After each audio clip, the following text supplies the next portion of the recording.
Muy buenos días, buenas tardes a todos, dependiendo de donde se encuentren. Les habla el ingeniero Eliud Hernández, director de Inesatec.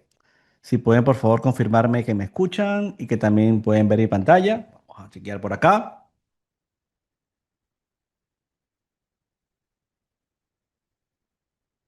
Recuerden que tienen por allí el panel de preguntas. Voy chequeando por aquí que todo esté en orden. Ya por aquí Diego Castellanos dice que se escucha. Perfecto.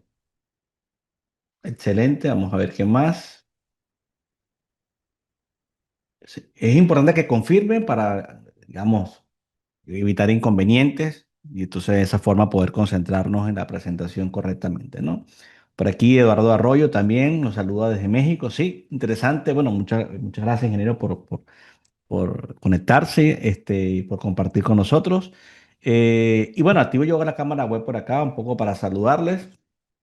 Ahora aquí en el inicio de esta sesión. Sería bueno que me colocaran, sí, efectivamente desde dónde están conectados, porque de esa forma, bueno, me hago una idea un poco, ¿no? En términos generales de todo. Y por otra parte, ¿qué les ha motivado entrar a este webinar, ¿no? Que recordemos un poco para todos. Estamos hablando del diseño de pórticos resistentes a momento con el ACI 318 2019 y 2025, ¿no? Vamos a hablar un poquito sobre eso, que me parece que va a ser importante. Bien, segundo por acá para poder estimar esto rápidamente. Y destacar, insisto, que bueno, que va a ser un tema de mucho interés, entiendo, para todos, ¿no? Por acá nos dice Juan Andrés Linares desde Colombia. También nos dice por acá José Núñez que se escucha bien. ¿Quiénes de los que están conectados no han sido alumnos nuestros eh, en Inesatec en ningún curso?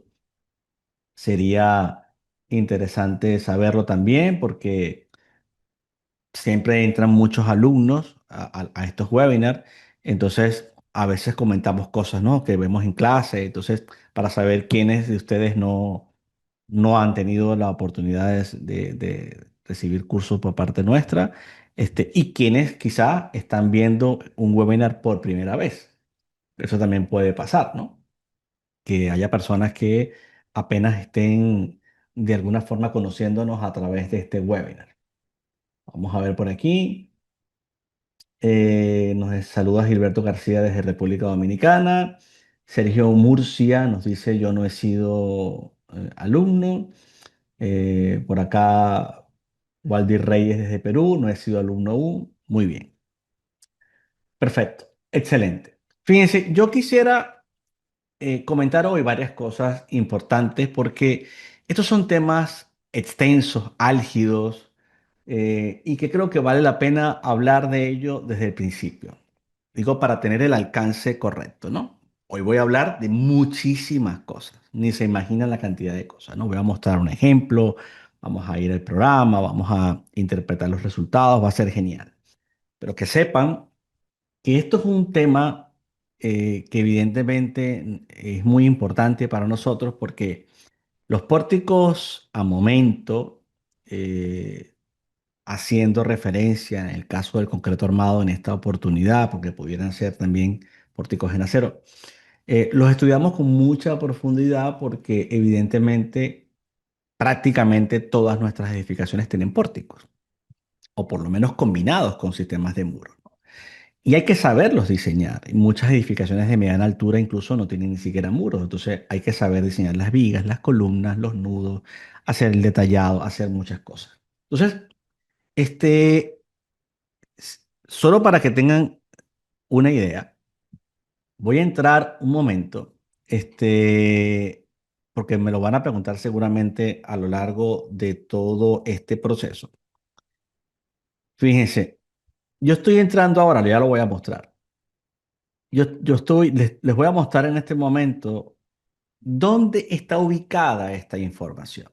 ¿Bien? Para que la entendamos. Fíjense, esto que estoy mostrando yo ahora es parte del campus que tenemos nosotros en la especialización en ingeniería estructural y sismo resistente.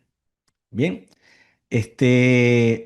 digamos que, para que quede bastante más claro aún todavía, si ubicamos la especialización, sería esta especialización de ingeniería estructural y sismo resistente utilizando SAP 2000 etapa y 6. ¿Qué sucede? Este, a lo largo de todo este proceso, que hoy de alguna manera es un poquito una simulación de lo que estaría dentro de este tipo de especializaciones, vamos desarrollando muchas sesiones en vivo. Bien, pero luego, cuando empezamos a abordar el tema, por ejemplo, que tiene que ver con diseño sísmico, ya empezamos a meternos con las acciones sísmicas de normas latinoamericanas, etcétera. Vamos a hablar de la C7. Pero en el caso del concreto armado, puntualmente, fíjense, están los famosos pórticos resistentes a momento. Hoy yo voy a mostrar parte de lo que tiene que ver con esta información que está aquí. Vamos a entrar a ese preview para que la veamos. Yo ahora la voy a mostrar por fuera, ¿no? Pero para que vean que este contenido está aquí.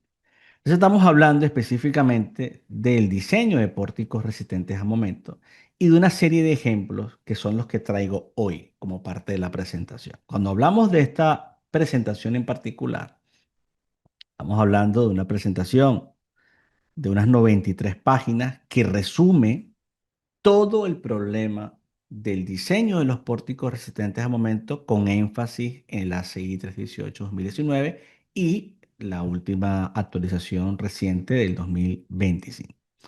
Claro, es un tópico extenso que vamos a repasar y que va a irse acompañando de ejemplos, ¿no? Un ejemplo, por ejemplo, en este caso específico, el diseño de la columna y nudo. Bueno, un ejemplo que va paso a paso, desarrollándose hasta encontrar el diagrama de interacción, la verificación por flexión, por corte, el chequeo del nudo, etcétera, etcétera, etcétera. Entonces son tópicos muy densos, muy extensos, que como ven, este es apenas un ítem, un pequeño ítem dentro de lo que sería todo el estudio, porque hay que entender los tipos de falla, la aplicación, habría que entender la aplicación de los pórticos resistentes a momentos también, desde el punto de vista general, y aquí nos venimos a este tópico de acá, donde también hay otra presentación que hemos desarrollado y que evidentemente también la tengo acá como parte de lo que quería mostrarle. Entonces, hay muchas cosas que estudiar. Y que eso no solamente hay que verlo desde el punto de vista teórico, sino que hay que relacionar la teoría con la práctica.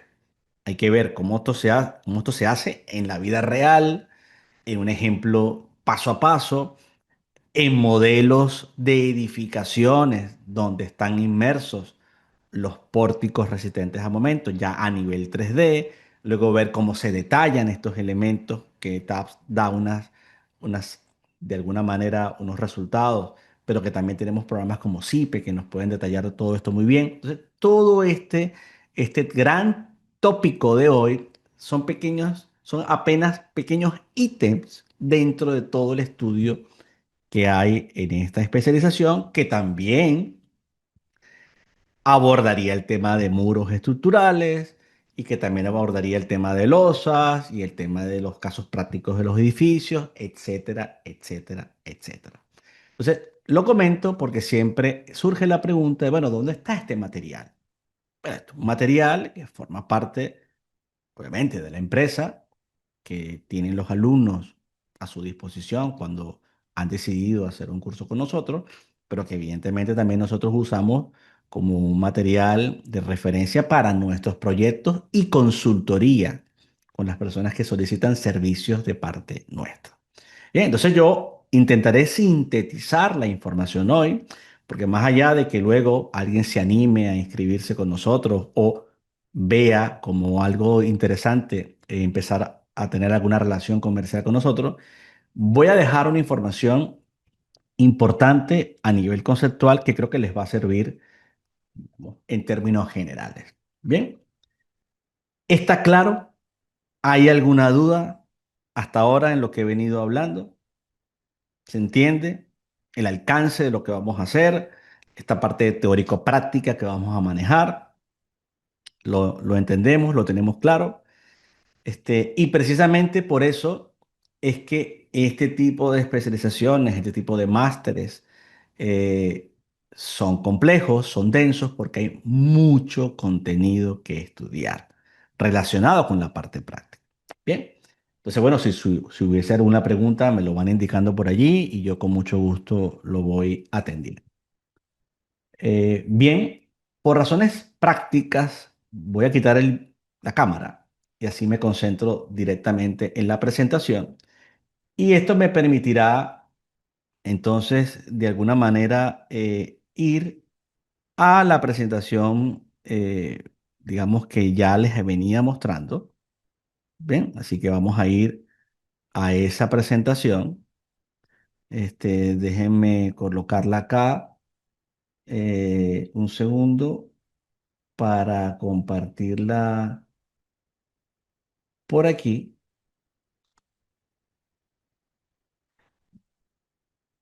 Vamos a ver, segundo nada más. Permítame que estoy tratando de compartir la presentación. Sí, correcto. Vamos a ver, que creo que sí. Bien. Me confirman que están viendo la presentación, en este caso. Presentación que tiene como título Diseño de pórticos resistentes a momento de concreto armado conforme a las 6318, 2019 y 25.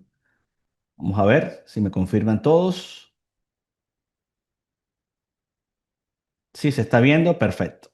Entiendo que sí, así que podemos irla repasando. Evidentemente es una presentación muy larga que yo intentaré sintetizar, porque está claro bueno, es mucha información y tenemos que también darle la parte práctica, ¿no? Entonces, bueno, lo primero que vemos este contenido, está claro el enfoque que tendría. Vamos a hablar de la CI 318, pero también de las vigas, columnas, nudos, etcétera. Como introducción, bueno, todos entendemos que son sistemas de pórticos a momento, ¿no? Esto creo que está bastante claro. Sistemas de vigas, columnas, donde no hay muros, donde no hay diagonales. Yo creo que esto se entiende claramente. La aplicación está orientada, por supuesto, a edificios de baja y mediana altura, viviendas multifamiliares, edificios residenciales, oficinas. Yo creo que el alcance está bastante claro y si se combinan con muros, evidentemente ya podemos abordar edificaciones de mucha más envergadura, ¿no? Entonces, digamos que al combinarlo con otros sistemas ya lo volvemos más eficiente para poder cubrir esa demanda, por ejemplo, sísmica.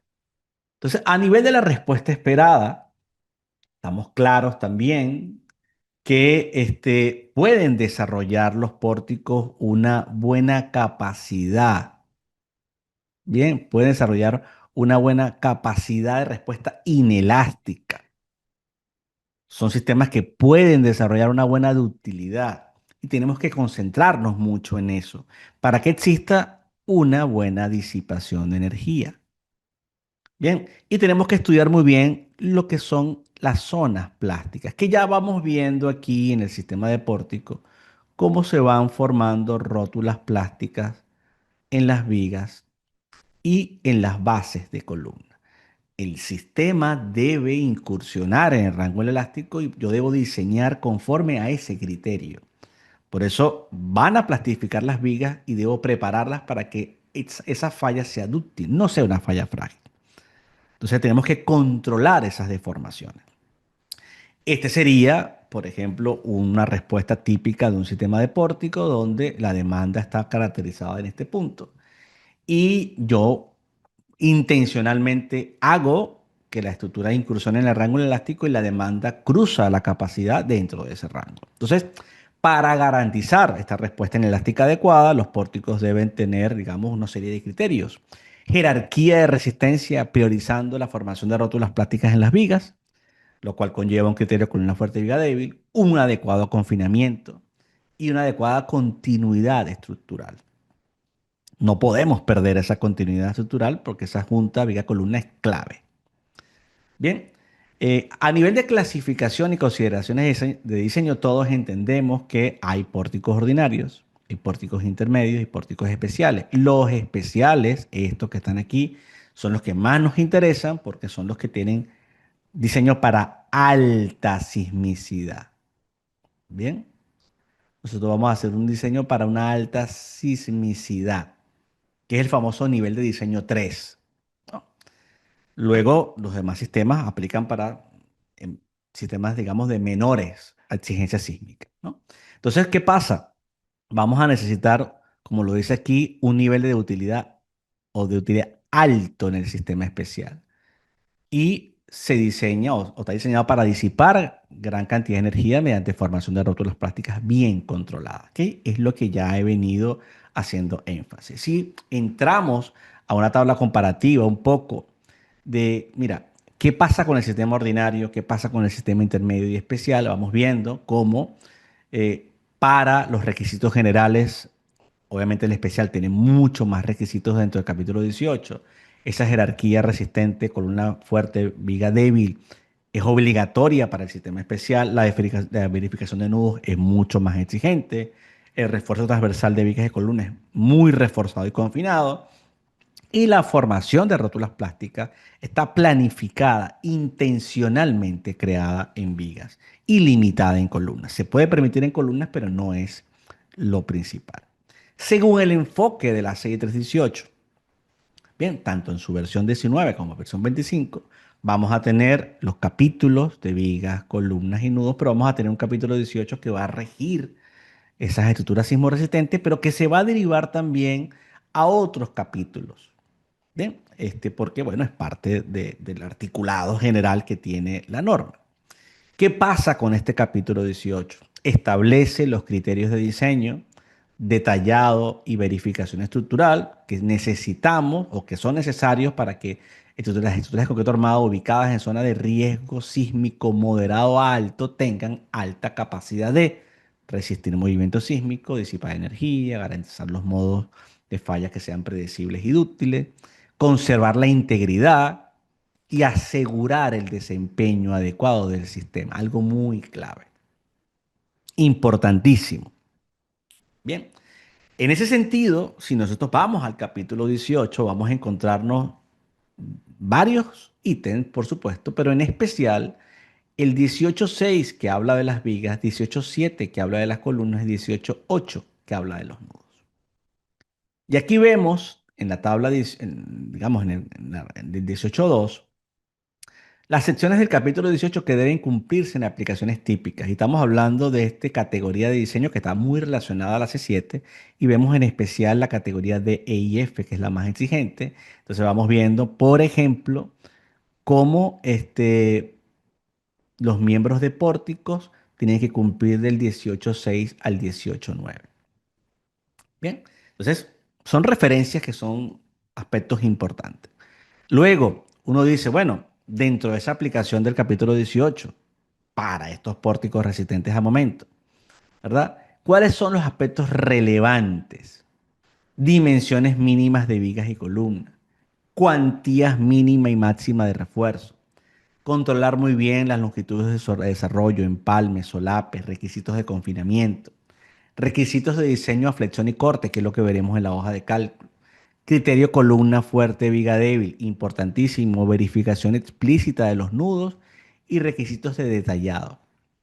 Todo pareciera sencillo, pero realmente no lo es, ¿no? Hay mucho más de complejidad detrás de todo esto. Entonces uno se pregunta, ¿qué esperamos de los pórticos especiales a momento?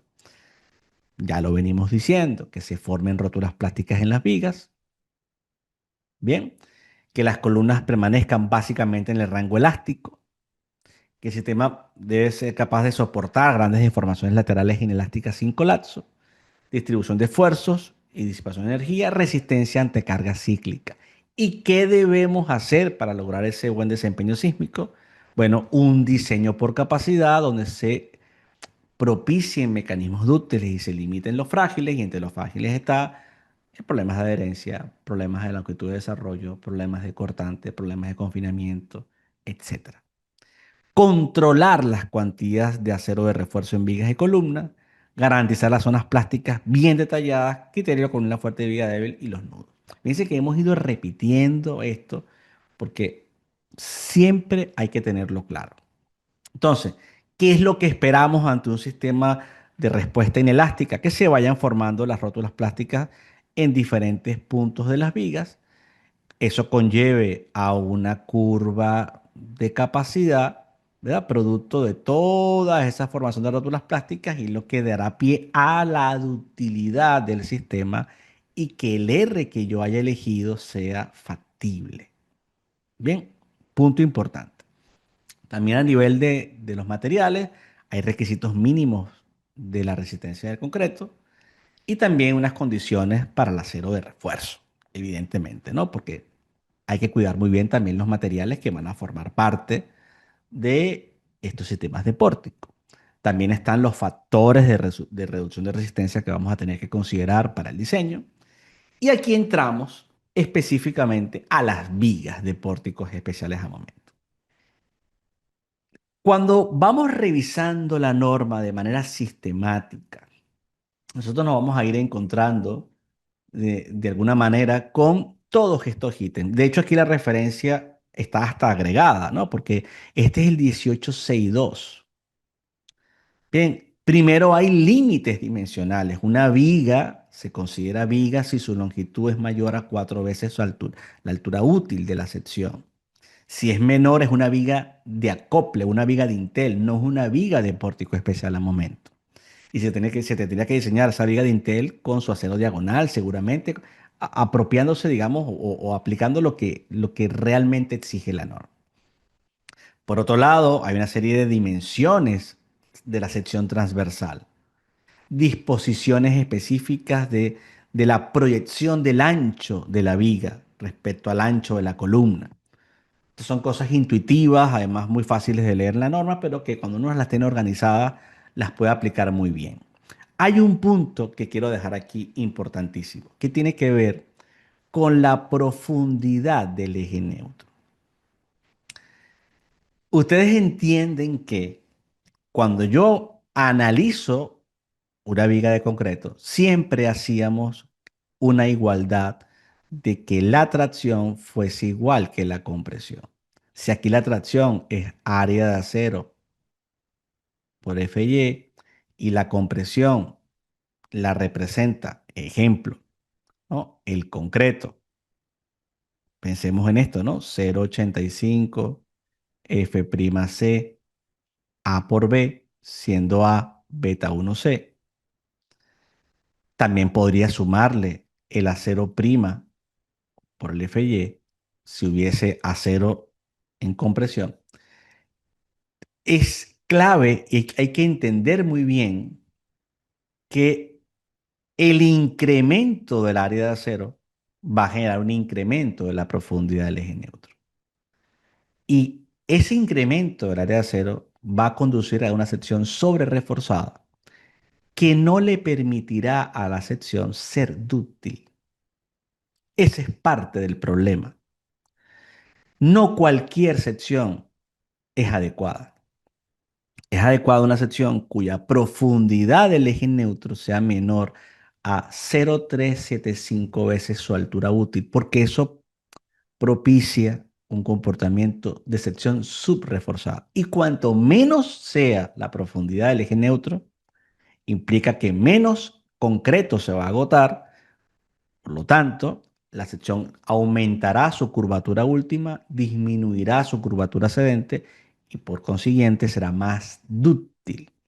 Si la sección crítica es más dúctil, la viga será más dúctil y el sistema será más dúctil. Entonces hay que controlar muy bien esas cuantías y a través de análisis no lineales podemos demostrar qué impacto tiene el incremento o reducción de ese acero de refuerzo en las vigas en el valor de utilidad global del sistema y el factor de reducción de respuesta que podríamos desarrollar.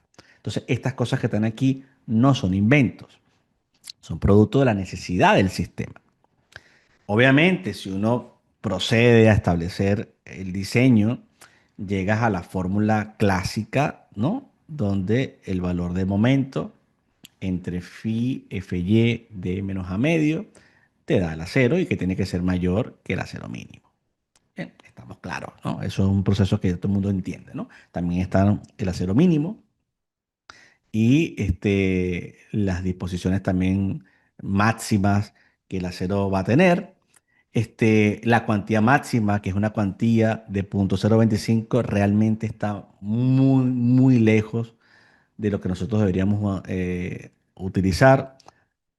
Yo diría prácticamente que ese valor debería ser la mitad prácticamente para fines de lograr una buena ductilidad. Porque entiendan, un elemento de concreto reforzado que puede tener un valor mínimo y un valor máximo, también va a tener una variación de ductilidad. Mientras más pequeño sea el acero de refuerzo, menos cuantía, más dúctil será. Y tenemos que ser capaces de relacionar esa ductilidad con la respuesta global del sistema, que no es algo sencillo. Y por eso que muchas personas a veces lo leen en la norma, pero no entienden, es que la norma establece lo que llamamos la resistencia mínima a flexión en vigas por ductilidad. ¿Qué es? Decir, mira, tomando en cuenta que los momentos negativos son los más grandes, vamos a tomar un momento positivo de diseño que al menos sea el 50% del momento negativo. Ejemplo, si a mí me da 40 toneladas de momento negativo y resulta que el momento del análisis positivo es 15 toneladas, yo tomaría 20. Tomaría 20. ¿Por qué? Porque con 20 toneladas metro, representando la mitad de los 40 toneladas metro del momento negativo, es como si yo estableciera aproximadamente que el acero inferior sea el 50% del acero superior. ¿Qué persigue eso? Que como esta zona es la que va a estar traccionada y esta zona es la que va a estar comprimida, yo tenga un acero en compresión al menos del 50% del acero a tracción, eso impacta en la ductilidad. Todo lo que ayude a la zona en compresión, todo lo que ayude al concreto, en esa igualdad, tracción, compresión del concreto, compresión del acero prima, si esto existe, menos concreto necesito para igualar la tracción. Entonces, mientras más acero en compresión yo agregue, menos necesito del concreto y menos profundidad del eje neutro voy a tener. Esto es importantísimo. Bien, entonces, por eso es que la norma lo exige. Y en el caso de los momentos, digamos, sobre todo el superior, al menos que sea un cuarto del momento en la cara, en los momentos, ese momento negativo, también para tener una adecuada disposición, digamos, una adecuada disposición de ese acero de refuerzo. Entonces, ¿qué pasa? Este, es lo que veníamos comentando, ¿no? El agregar esa compresión en el acero ayuda muchísimo al comportamiento dúctil. A nosotros nos interesa una falla en tensión, una falla donde la cuantía sea menor a la balanceada, no una falla en compresión donde la cuantía sea mayor a la balanceada. Aquí tenemos un caso que a veces la gente dice, es que esto no lo entiendo, ¿no? Entonces, esto es un ejemplo que se desarrolla. Tenemos una cuantía de 2 veces el acero mínimo, 3 veces el acero mínimo, 4 veces el acero mínimo. Esto que está aquí es 2 veces el acero mínimo.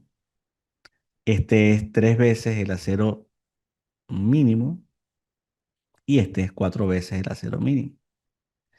¿Qué pasa? Esto es una relación de 50%. O sea, esto lo que estamos viendo aquí es para un acero en compresión del 50% del acero en tracción, cuando tienes 4 veces el acero mínimo, la ductilidad es 5,59.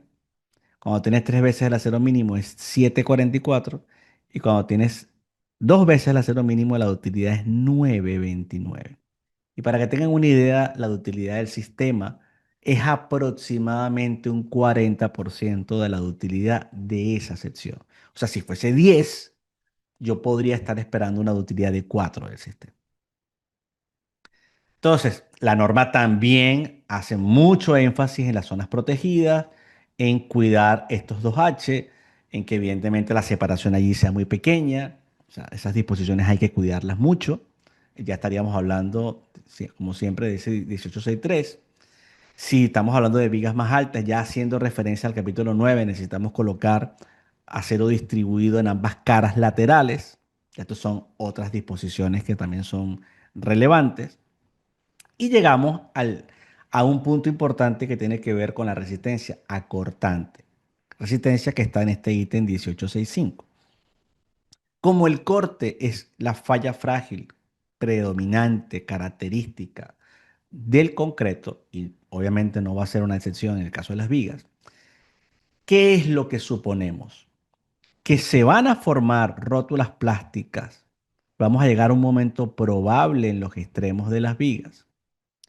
Ese momento probable lo vamos a hacer con el acero real, con el acero real.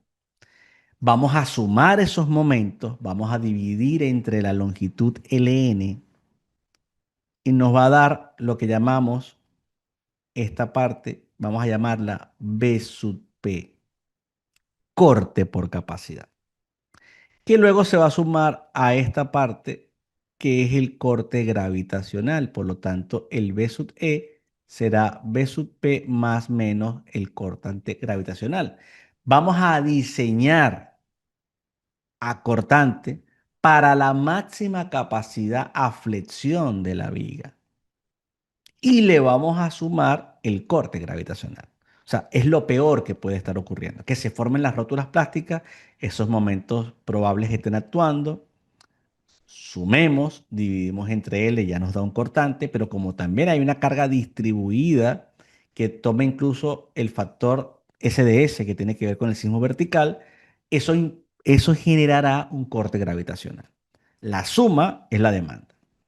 Entonces, en estas características, yo necesito saber cuál es el acero real colocado, no el de cálculo, el colocado. Yo voy a tener que diseñar, establecer el acero real, incluirlo en la viga y hacer el chequeo. Parece trivial, pero créanme que no es nada trivial. Hay que hacerlo bien. ¿Bien? Entonces, este es un proceso que además exige, ¿no?, que esa capacidad tome en cuenta un incremento de 25% del FY.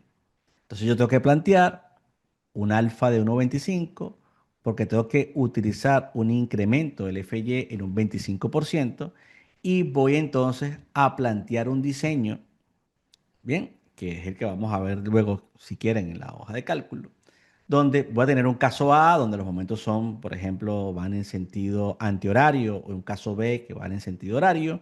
Voy a sumar, porque claro, dependiendo de cómo yo sume, voy a restar el corte gravitacional o voy a tener que sumar el corte gravitacional, de tal manera que voy a establecer todo mi chequeo, un caso A o un caso B, y finalmente me dará la demanda.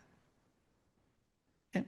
Y esa demanda es la que me va a permitir luego definir el acero, la separación. Bien, la separación. ¿Cuál es el área de acero? Porque además aquí tengo área de acero transversal. Si yo conociera el acero transversal, conozco el FY, conozco D, ¿verdad? Yo puedo entonces, fijando una separación, ver si con el B sub S lo cubro.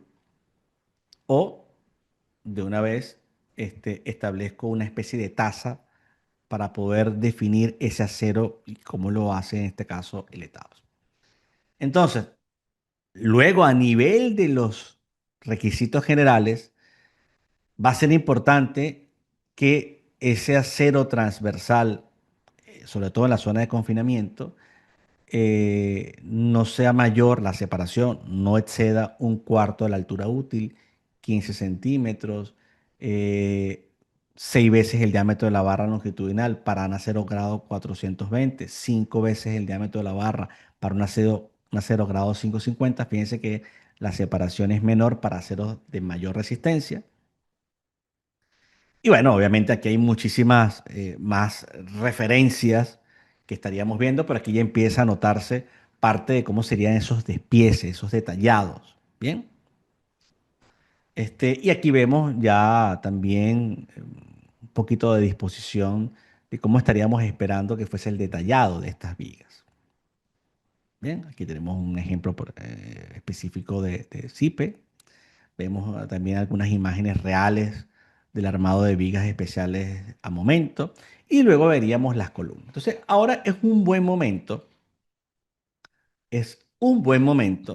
para ir específicamente, fíjense acá, voy a ir un momento a la hoja de cálculo para que vean específicamente a lo que hago referencia. Fíjense, aquí está. Estamos viendo obviamente esto. Permítanme un segundo nada más. Ok, ahora sí. Fíjense algo interesante. Estamos viendo el diseño de una viga de pórtico especial resistente a momento.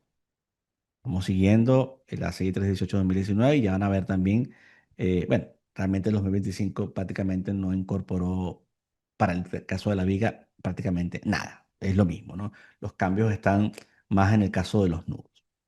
Pero vean cómo está estructurado este ejemplo. Es una viga de 40 por 60, típica de cualquier proyecto. Tenemos aquí diámetros y áreas de barras de acero de refuerzo estándar.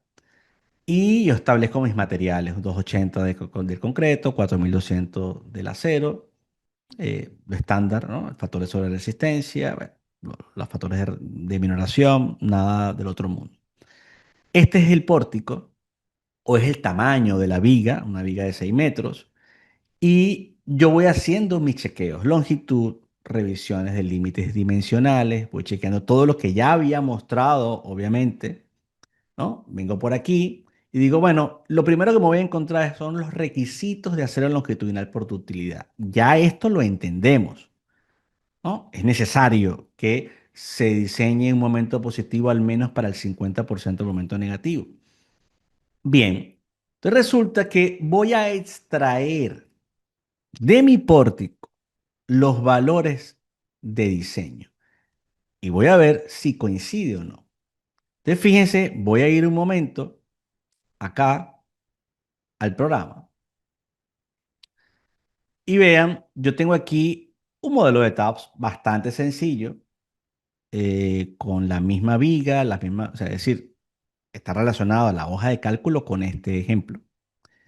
Esto es una viga que llamé en este caso B1T1, pero que en realidad podríamos en este momento reasignarlo como una viga de 40 por 60. Lo digo para que ya vean después qué va a pasar, ¿no? Digo, bueno, va a ser una viga de 40 por 60 por ahora. Entonces, el material es el mismo, las condiciones son exactamente las mismas, no pasa absolutamente nada. Estamos aplicando el ACI 318-2019, no estamos aplicando el 2025 porque todavía no está, pero no importa. Tenemos toda nuestra aplicación de cargas, tenemos todo, y yo hago el análisis de esta estructura. ¿Ven? Se hace el análisis de la estructura, ahora lo va a terminar y van a ver las cosas que van a ir surgiendo sobre la marcha en el proceso. Insisto, es bastante interesante. Dejen que termine para que termine de hacer el análisis, porque de hecho ya en el análisis que está haciendo, yo le he incluido hasta el análisis de pushover. O sea, para que tengan una idea que ya estaba configurado, ya eso está allí. Así que vamos a irlo viendo para que entiendan de qué se trata, ¿no? Entonces, fíjense, yo hago mi análisis. Por ahora estoy trabajando con los aceros de cálculo. Y sí, fíjense que yo puedo ver aquí efectivamente un caso eh, de cómo se formaría esta estructura. Y era lo que pensábamos, ¿no? Deberían formarse las rótulas plásticas en las vigas. Esto es lo normal. Bien. Y yo puedo, obviamente, ver, aquí lo voy a mostrar para que vean, yo puedo ver, entrar aquí al display y decirle, bueno, muéstrame la curva de capacidad. Y veo cómo esa estructura pasó del rango elástico lineal al rango inelástico. Puedo incluso cruzarlo contra un espectro. Aquí porque tengo el espectro de láser y no voy a poder cruzarlo porque no tengo un valor que me permita, ¿cómo se llama esto? Referirlo bien, ¿no? Si multiplico aquí quizás por 981 empezará a sumarse el valor, pero aquí está más o menos, ¿no? Entonces aquí está la demanda contra la capacidad, o sea, tengo maneras de ver esa respuesta del sistema. Pero cuando voy a diseñar, obviamente que incluyo mis combinaciones de diseño, aparecen los resultados. Bien, tomen en cuenta que cuando yo estoy diseñando, he elegido un sistema, o sea, si yo selecciono, por ejemplo, estas vigas, esa viga es un elemento especial. Esa es la manera de decirle que es un sistema especial a momento. ¿Qué pasa? Cuando analizamos esta viga, va a ponerme en unidades de tonelada fuerza. Primero voy a ponerme en unidades de tonelada fuerza metro para que vean qué va a pasar. Me voy a acercar aquí. Perdón. Claro, estos son 19,02 centímetros. 7,37 centímetros porque me he cambiado de unidad, ¿no?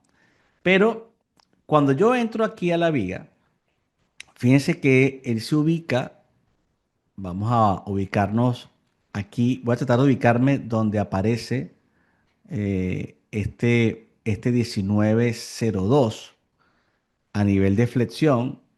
Bien, vamos a buscar ese 19,02 porque se ubicó aquí en el 20,09. Voy a subir un poquito. Este 19,02, por ejemplo, es 19,02 centímetros. Pasa que me puse en tonelada fuerza metro. Yo entro a Details y entro a el refuerzo por flexión y le digo que me muestre todo el ancho. Y van a ver que aquí aparece un valor de momento negativo de 36,5269 y aparece un valor de momento positivo que es justo debajo, ¿no? De 18,26, que es la mitad. El momento factorizado era 4,98, pero el que utilizó para diseñar fue 18,26, que lo relaciona a donde dice Special Moment tonelada fuerza metro. Porque te está diciendo, ese es el valor que estoy considerando para el diseño especial. Entonces, tomando en cuenta eso, tanto para esta extremo de 19,02 como para también el extremo de 20,09, donde tengo aquí mi resistencia a flexión, cuyo valor ahora es 38,40 y 19,20. Bueno, si ya yo sé eso, no me podía sorprender porque yo sé qué es lo que tiene que aplicar el programa. Claro, si yo regreso aquí, diría, bueno, es que eso es lo que tiene que estar aquí. 36,53, 18,26, 38,40, 19,20. O sea, es decir, pongo los valores de momento que son consistentes con lo que yo he venido estudiando. Y al aplicar, obviamente, la misma formulación, no me puede sorprender que para 36,53 me dé 19,02.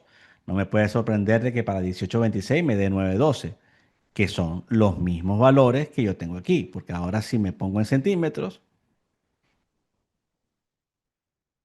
bien, bueno, son los valores. O sea, no estamos inventando absolutamente nada, ¿no? El 912 está aquí y el 1902 está aquí. Esto ocurre tanto para el extremo uno como para el extremo 2, que también aparece el 20, perdón, el 2009 y el 961. Bueno, obviamente, estos son los valores que están ahí. ¿Eh? Incluso la parte del medio también lo refleja, 7.8. O sea que ya vamos entendiendo que esto era necesario. Si yo le cambiase por alguna razón, perdón, que ahora se abrió el safe. Si yo le cambiase por alguna razón en el programa el nivel de diseño y dijera override y dijera intermedio, la cosa podría cambiar. Incluso si dijera, vamos a decirle, por ejemplo, ordinario, este, cambiaría las condiciones de abajo. ¿Eh? Ya no pide sino 737, pero si le vuelvo a restituir, que es un sistema especial, vuelve a aplicar, perdón, volvería a aplicar lo que tiene que aplicar. Entonces, claro, uno tiene que entender qué es lo que está pasando en el programa. Porque está bastante claro, ¿no? Luego, ¿cuál es el problema? Y aquí sí vamos a la hoja de cálculo. Bueno, resulta que yo tengo una cero de cálculo, pero tú no vas a lograr colocar exactamente 1902. Tú vas a tener que buscar un número de barras que permita llegar a a esa cuantía, a esa cantidad de acero. Entonces, ahí es donde, para que entiendan y todo esto interesante, vean cómo a través de un programa como, vamos a buscarlo acá, Cipe, fíjense, lo voy a guardar un momento, voy a guardar esto un momento, este, voy a salir de aquí, voy a entrar, para que entiendan, estamos haciendo esto en Cipe, estamos haciendo el mismo pórtico. Ese mismo pórtico tiene todo el detallado. De hecho, yo puedo conectar tabs con CIPECAT, de tal manera que todo el proceso de modelado lo aproveche en CIPE, haga el cálculo, todo me da igual y además tengo los despieces. Entonces, yo estoy viendo el despiece general del sistema. Bien, para que vean que los resultados son iguales, cuando yo entro aquí a esta viga, que es la misma viga que hemos estado viendo, fíjense qué área de acero pide. 19.2. O sea, prácticamente lo mismo. 19 centímetros. O sea, diferencias muy pequeñas. De hecho, si yo ajustase un poquito a ciertos parámetros, llegaría prácticamente al 19.02, no 19.03. Y es porque tú puedes ajustar un poquito la ley de momentos, la ley de distribución de momentos, por ejemplo, en CIPECAD, y logras que el valor sea exactamente igual. Pero fíjense que estamos en el mismo orden de magnitud. Vean que CIPE dice, necesita 19.20, pero el área efectiva es 19.95. ¿Por qué? Porque tiene 4 más 2 más 1, 7 barras de 3 cuartos. Y abajo sería 11.67 porque tiene 2 más, o sea, 2 barras de 3 cuartos y 3 barras de 5 octavos. De hecho, una de las cosas interesantes de Zipe es que yo puedo modificar, por ejemplo, el despiece de aquí arriba y fíjense cómo se mueve la gráfica de la capacidad.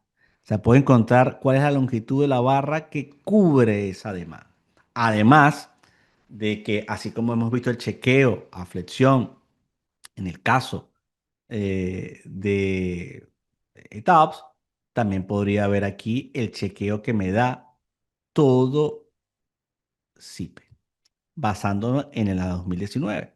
Entonces, en el momento que yo digo, bueno, criterio de diseño por sismo, la luz libre. L mayor a 4 veces la altura, el ancho mínimo, el cálculo de los anchos respecto a la columna. Me haría el cortante de diseño para vigas, que es el que vamos a ver ahora. Y el cortante de diseño para vigas lo va a hacer sumando los momentos, dividiendo entre L, sumando el corte gravitacional, etcétera, etcétera. Y lo va a hacer en función, digamos, de los aceros reales, ¿no? Disposiciones relativas a las armaduras, armadura mínima y máxima, va a chequear todo. Bien. Entonces, interesantísimo, porque yo sé cuál es el acero real. Resulta que ese acero real, insisto, es 1995-1167 y aquí es 2098-1167. Si yo no tengo CIPE, yo tengo que hacer mi despiece a mano. ¿Qué implicaría?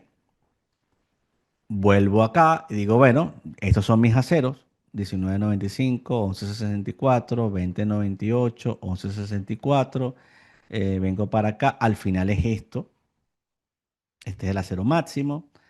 Yo ahora, por supuesto, yo en MatCat puedo hacer mi chequeo. ¿Qué significa hacer mi chequeo? Con los aceros reales, reales colocados, yo procedo a hacer el chequeo por corte.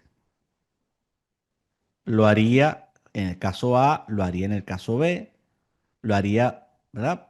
Para todos los casos. Aquí fíjense, voy a ir a bajar un momento para que vean este caso en particular. Por ejemplo, si analizamos déjenme analizar este caso un segundo para que vean cómo todo coincide perfectamente, ¿no? Vamos a ver un segundo para que, como son los mismos casos, voy a ver, por ejemplo, el extremo 2, que es el que tiene más. En el caso del extremo 2, bueno, sí, vamos a mostrarlo quizás un poquito desde antes, porque si no, no se va a apreciar eh, lo que queremos hacer. Déjenme mostrar aquí el caso del extremo 2. Bien, vamos a mostrarlo desde aquí, no importa. Fíjense qué pasa. Yo tengo la carga distribuida, yo tengo los aceros reales, insisto. Y yo lo que planteo simplemente es lo que ya veníamos explicando, por supuesto, es quién es el valor de A, quién es el valor de MPR. Vamos a sumar los valores de MPR, vamos a utilizar todo, vamos a encontrar los cortantes. Luego el caso B, hacemos lo mismo. El caso A y el caso B es que cambiamos la orientación de los momentos en las vigas. Tenemos el corte gravitacional, sumamos y nos da una demanda. Entonces, luego, acá me planteo decir, bueno, vamos ahora a revisar qué pasa en el extremo 2. En el extremo 2 yo tengo un corte en el acero, que es el cortante de diseño entre phi menos el corte del concreto. Bien. Y una vez que yo establezco todo el diseño normativo, estándar, me da una tasa de acero. Esa tasa de acero se lee acero transversal entre separación. Este es el valor, por ejemplo, que reportaría el ETABS. Si yo le digo cuál es el diámetro del acero longitudinal, establezco las condiciones de la separación de la norma, al final me diría, mira, la máxima separación es 11,50, es 11,43. Bien, entonces, pero ¿qué pasa aquí? Yo tengo esta tasa y esa tasa la tengo que cubrir. Bien, entonces es lo que les decía. Yo aquí, ¿cómo voy a determinar A sub B? Voy a decir que el diámetro de la barra es número 4, que el acero del estribo es correspondiente a esa barra número 4 y que el acero A sub B, como es el transversal, es el número de ramas por el acero del estribo. Aplico mi fórmula, me da 0,1824 y cuando yo vengo acá al programa, ahora tengo el siguiente problema. A nivel del refuerzo transversal, vean qué va a pasar. No me va a dar 18, 0,1824, me va a dar 0,1712. ¿Por qué? Porque cuando yo entro allí, en Details, en Shear Details, me da una tasa de acero requerido, pero basado en unos aceros de cálculo que no deben ser. Yo debo quitar el análisis, quitar todo el análisis, imagínense esto, seleccionar aquí, aplicarle a esto una viga T1. Tendría que hacerlo para todos los niveles. Una viga T2, una viga T3. ¿Quién es esa viga T1, T2, T3? Me pongo en centímetros porque es más fácil poder justificarlo. Entro aquí a la sección, entro a la viga T1 y veo quién es esa viga. Ah, esa viga tiene 19,95, 20,98, 11,64, 11,64. Esa viga es la misma viga, exactamente la misma viga que hemos estado revisando acá, que tiene 20, que tiene 19,95, 20,98, 11,67, 11, o sea, esos son los mismos valores. Entonces, cuando yo entro acá, ¿verdad? Tengo prácticamente los mismos. De hecho, pudiera colocar 11,67, pero digamos, por decimales vamos a dejarlo así, ¿no? Entonces, este valor, esa viga es la de aquí, la primera.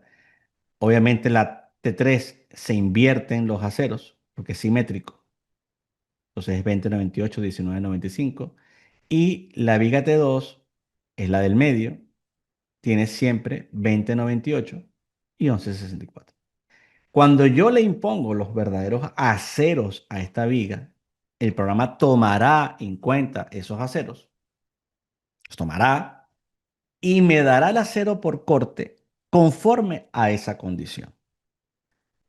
Conclusión, yo tengo que saber cuáles son los aceros reales en los extremos de las vigas para que el programa pueda hacer el chequeo contra el acero real y eso me exige hacer un despiece, cosa que no es sencilla, pero que en principio, digamos, es el procedimiento. ¿Eh? Ya lo vamos a mostrar aquí que termine. Fíjense aquí, terminamos. Entonces, ¿qué sucede ahora? Bien, yo voy al diseño, hago mi diseño, ahora le vuelvo a pedir la información del corte y me da 0,1824. Ese 0,1824 que está aquí como demanda, ya sabíamos que era el mismo 0,1824 que está aquí. Con lo cual, ya yo tengo todo el problema resuelto.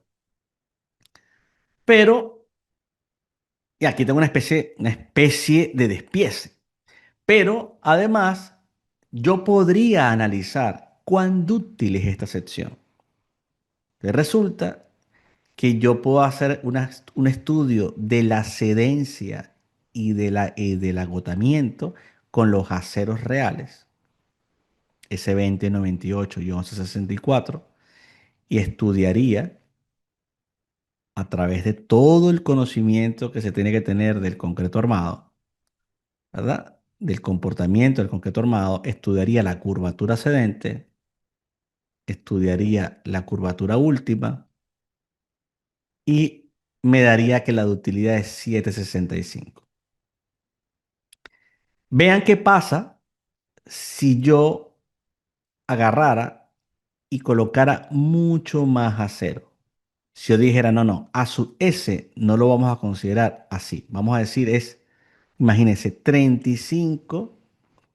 Voy a hacer esto así. O peor aún, primero, ¿qué pasaría? O no, no, sí, vamos, si yo le bajo este acero. Vamos primero a hacerlo por aquí. Digo, estaba por acá, un segundo. Claro, tengo que hacerlo en el MatCat así de esta forma para que se vea así, 35 centímetros cuadrados, para que vean cómo cae dramáticamente, ¿no? Y digo, el acero prima no es la mitad. Vamos a ponerle más, un poquito menos, 8 centímetros cuadrados.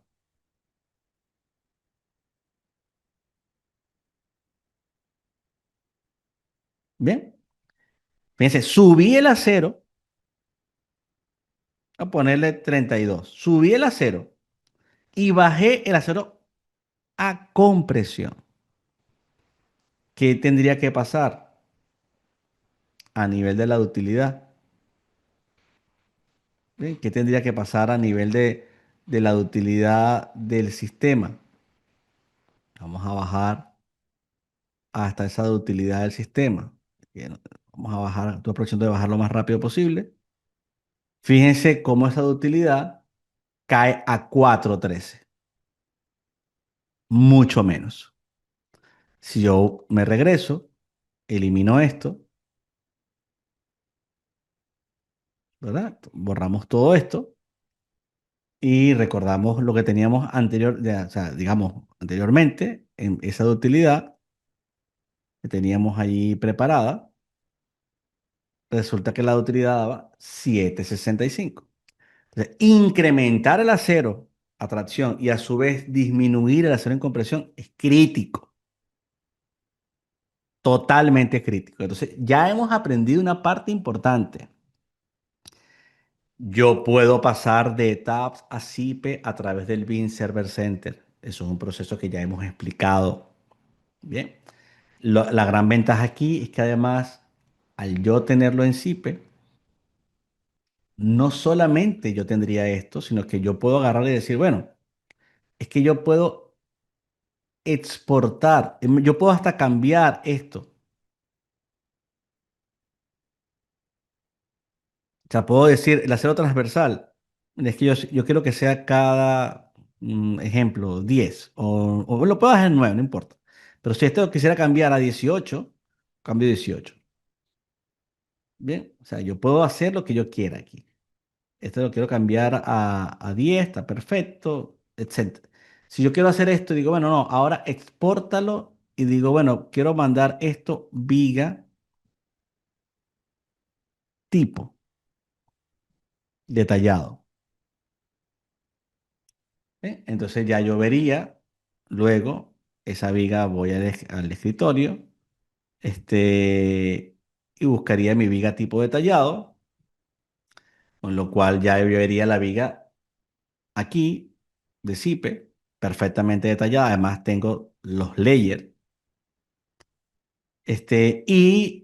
Bueno, otra característica interesante, obviamente, es que también veríamos las columnas, por supuesto, pero más allá de eso, que aquí voy a guardar, es que más allá de, digamos, de los chequeos, siempre tendré en los listados algo esencial que tiene que ver con la justificación de la acción sísmica, ¿no? Entonces yo podré revisar todo lo que pasó a nivel sísmico con el pórtico, sus periodos, los cortantes, que incluye además la revisión del cortante basal, la excentricidad, si fuese un caso, por supuesto, en 3D. O sea, tengo todos los datos necesarios, importantes para entender incluso hacer uso utilizar esta información para mi informe técnico. Bien, listo. Entonces, ese era el primer punto. Está claro porque ahora yo tendría que volver, ¿verdad? Y nosotros nos habíamos quedado en un punto fundamental. Ese punto fundamental era el siguiente. Eran las columnas de pórticos especiales a momento. Bien, entonces, así como hemos visto las vigas, evidentemente también hay una serie de requisitos de columnas. Vamos a verlas justo ahora. Columnas de pórticos especiales a momento. Bien, perfecto. Cuando vamos acá, una de las cosas principales es la relación que existe B sub 1, B sub 2 mayor a 0,40. Siempre surge esta pregunta, ¿hasta dónde es una columna? Una columna se considera como tal cuando uno de sus lados es al menos 40% del otro. Si yo tengo 1 metro y tengo 20 centímetros, eso no es columna. Eso sería un muro. ¿Ven? Hay una cuantía mínima que todos sabemos del 1%. Hay una cuantía máxima del 6%. Pasaría lo mismo que con las vigas. Yo debo estar quizás en un intermedio. Yo no debería pasarme de dos, tres veces el acero mínimo. ¿Por qué? Porque la sección ya empezaría a tener problemas de ductilidad. Aquí vemos cómo se dispone, por ejemplo, una columna armada al 1,3% y fíjense que ya se ve con cierta densidad de acero. Vemos que en la zona, digamos, de traslapo, yo debo cuidar muy bien con un confinamiento que sea prácticamente el mismo de la zona de confinamiento. Son aspectos claves del diseño. También, por supuesto, la verificación del factor de minoración, donde a partir de la versión 2019 y ya también se mantiene en la 2025 de la CI 318, se introduce este término Epsilon y, que sería 2 por mil, y que ahora se suma a 3 por mil para llegar a ese famoso punto 0,005 de falla controlada por tracción, lo cual lo vamos a aplicar en columnas. Bien, lo cual lo vamos a aplicar en columnas. Aquí tenemos, digamos, los factores de reducción de resistencia que se utilizan actualmente. Y tenemos el proceso de diseño del diagrama de interacción. Yo tengo que hacer un diagrama de interacción, obviamente, ¿no? Ese diagrama de interacción va a tener que, yo voy a tener que suponer distancias de la profundidad de eje neutro, empezar a encontrar valores de tensión y de compresión en ese equilibrio. Aquí está toda la formulación de cómo construiríamos un diagrama de interacción, que es lo que está también en la hoja de cálculo. Luego que yo verifique a flexocompresión y cumpla, para lo cual yo tuve que haberle dado una cero a la columna, porque yo no es que diseño la columna, yo verifico la columna. Entonces, una vez que yo establezco esto, uno de los puntos importantes es el criterio columna fuerte, viga débil. Esa relación de que las columnas, su momento nominal, no el minorado, el nominal de columnas sea 6/5 de la sumatoria de momentos nominales de vigas. ¿Qué pasa? Que hay que tener muy claro que el momento nominal es un momento cuyo phi vale 1.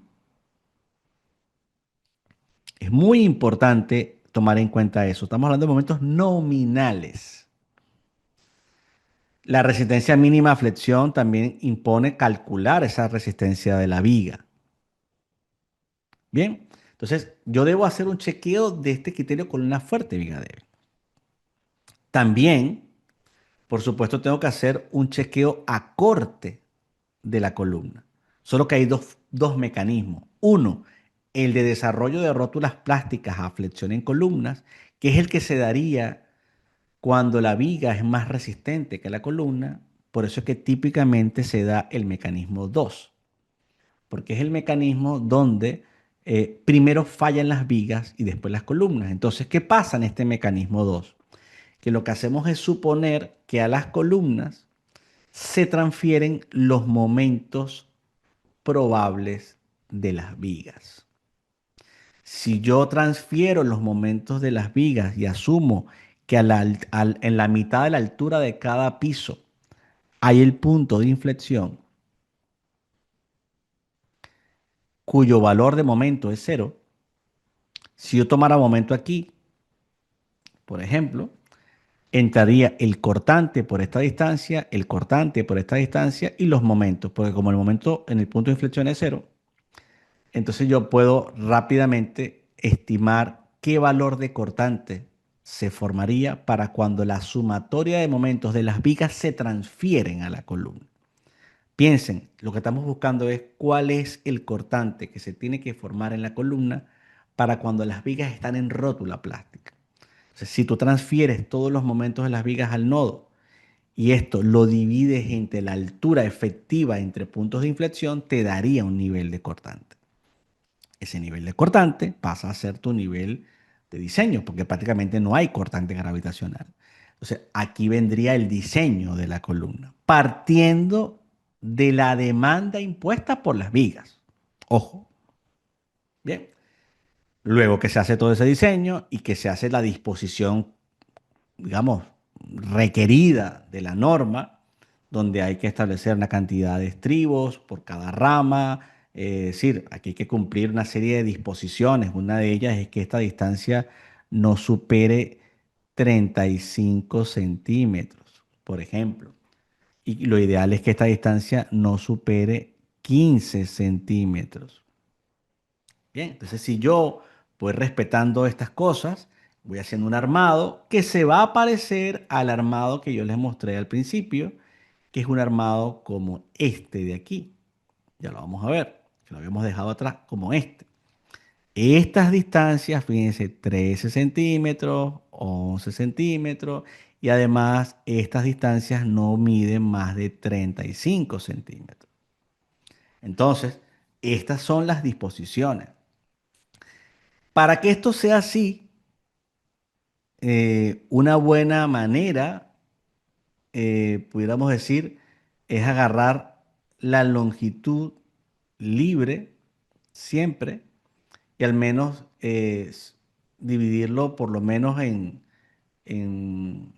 bueno, claro, si pensamos siempre que la separación sea por lo menos unos 10 centímetros, yo lo que hago es normalmente dividir entre 10 y ya me da un número de barras coherente y quizás le quito uno, le sumo uno, entonces ya por ahí voy teniendo, cuidándome siempre que la separación no me pase de esos 15 centímetros, ¿no?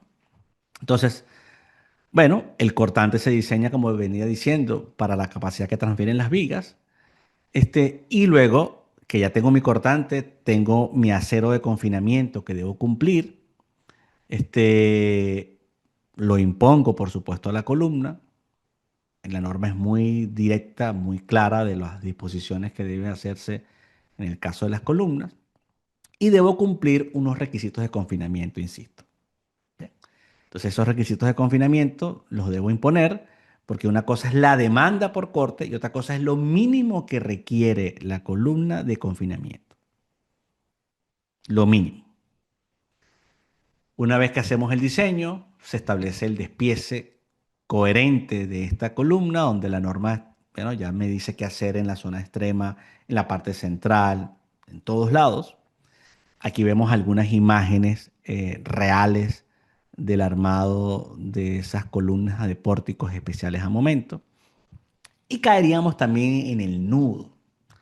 El nudo, que no es cualquier cosa, es la unión de la viga y la columna, va a sufrir obviamente de unas fuerzas de equilibrio que transfieren las vigas y las columnas a él.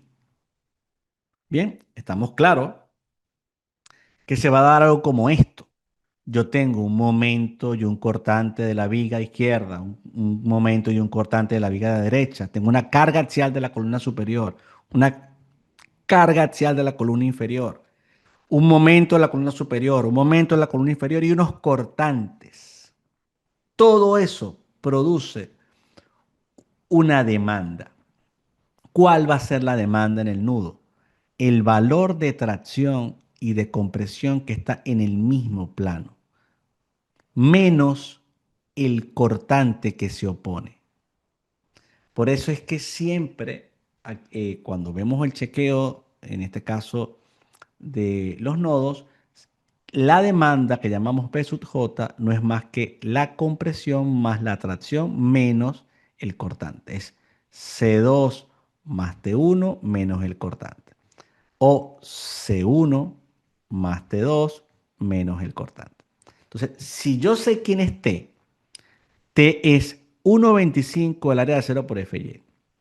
La compresión es igual a la tracción de abajo. Por lo cual la C1 es igual a T1, que también depende de 1,25 área de 0 por FY. Y el cortante de la columna es el mismo cortante del diseño de la columna. ¿Qué implica? Que todo depende del área de acero. Cuanto más grande sea el área de acero, mayor demanda habrá en el nodo. Por eso es que hay que colocar la menor cantidad de acero de refuerzo. Por supuesto, ahora, a partir de la 2019 y que también se mantiene ese criterio en la 2025 como filosofía, yo tengo que chequear la resistencia nominal del nudo a través primero de saber si la columna es una columna continua, si la viga en la dirección del análisis es continua.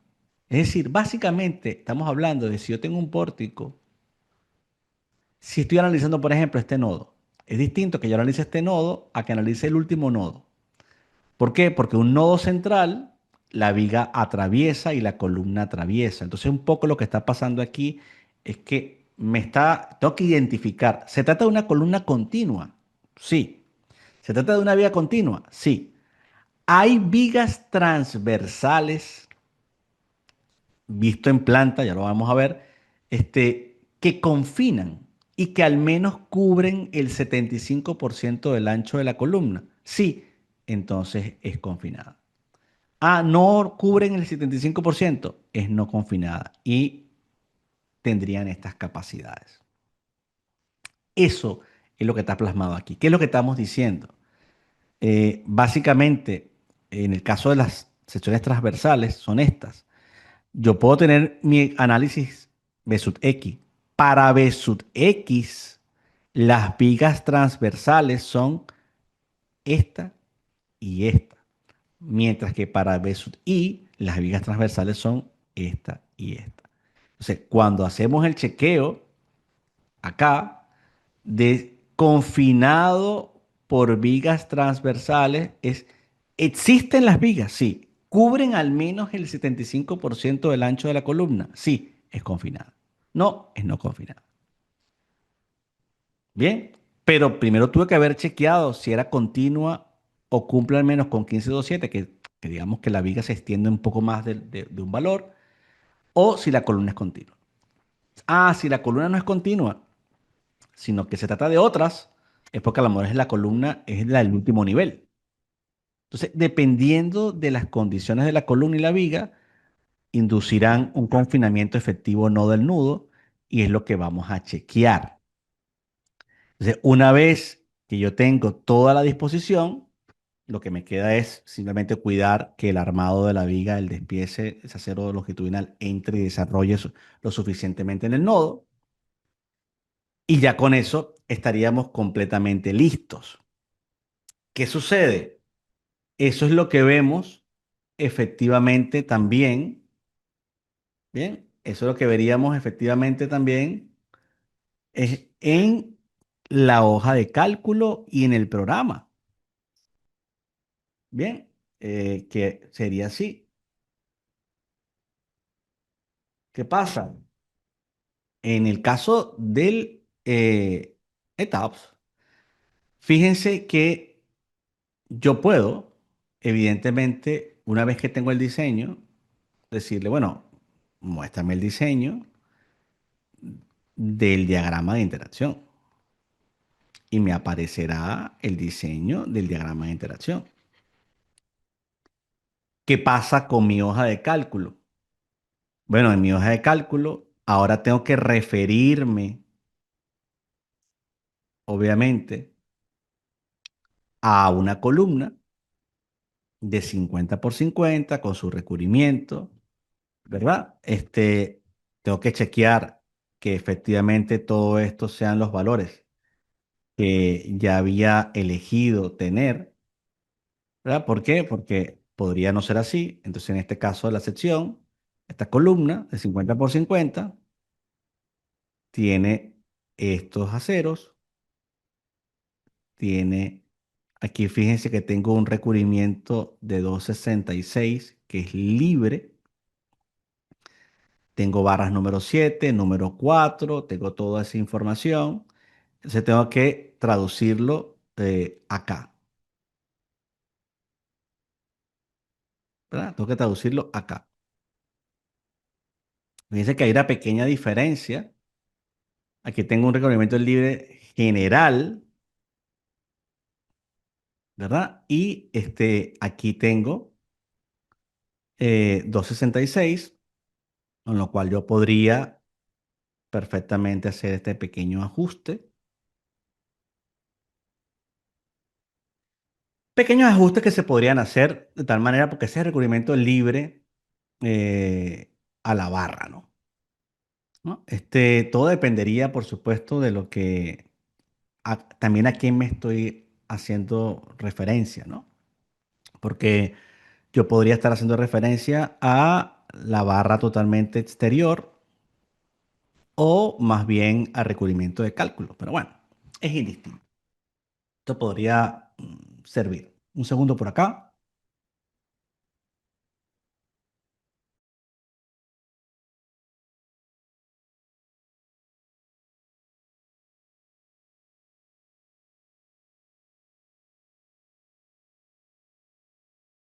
Fíjense, antes de continuar, voy a reanudar aquí un momento. Me gustaría saber si hay alguna pregunta que les ha ido apareciendo. Todo. He ido haciendo muchas explicaciones y creo que sería importante ver si hay algún comentario, algo que les ha parecido, ¿no?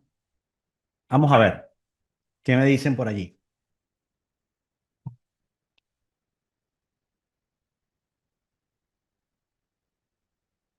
Dice, ¿se envía el modelo de etapa SIPE o se empieza un modelo nuevo en SIPE desde cero? Se envía el modelo de etapa SIPE. Lo que pasa es que hay que hacer unas configuraciones, pero sí, se envía el modelo de etapa SIPE.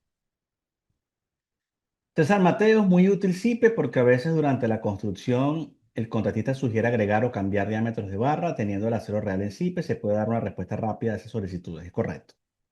Por aquí Santiago Vázquez decía, nos va a pasar la presentación. Había comentado al principio que se trataba de una presentación que forma parte de los programas de formación, por lo tanto no se puede pasar. Bien, a ver si hay alguien más que tiene alguna pregunta. Eric Franco dice, buenas tardes, con respecto a las vigas intermedias, vigas apoyadas en viga, ¿cuál debería ser el detallado? Ordinario. Una viga que está apoyada en viga, es decir, o una viga que no esté entre columnas, que puede venir de columna y se apoya en viga. Una viga que esté entre vigas es una viga ordinaria. Ahora, una viga que sale de una columna y se apoya en una viga, habría que analizar qué sucede allí, ¿no? Con ella. Bien, ¿está claro?